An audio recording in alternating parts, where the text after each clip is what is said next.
एक गांव था सरसब्ज पुरसुकून और कुदरत के हसन से भरपूर।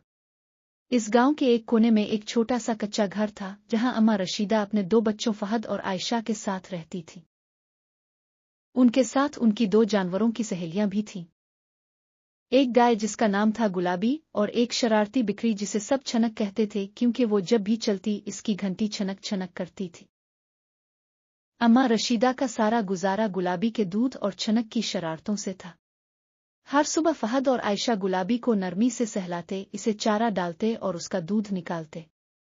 छनक आदेर अलिफादेर दौड़ती रहती, कभी कपड़े की रस्सी काट देती, कभी पानी की बाल्टी गिरा देती और बच्चे हंसी से लूटपोट हो जाते। एक दिन गांव में मेला लगा। अम्मा रशीदा ने बच्चों से कहा, अगर तुम दोनों मेहनत से गुलाबी और छनक की खिदमत करो तो मेले में तुम्हें ले जाऊंगी। बच्चे खुश हो गए और अगले 3 दिन बहुत मेहनत की। गुलाबी का दूध बीच कर कुछ पैसे भी जमा हो गए।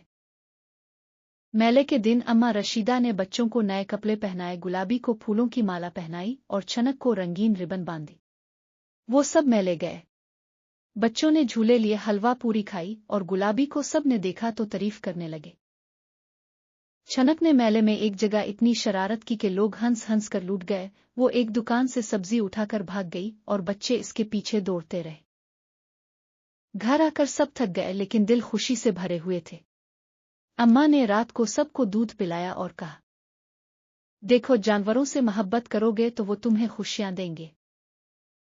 गुलाबी ने दम हिलाया, छनक ने छनकार की और फहद और आयशा ने अम्मा को गले लगा लिया।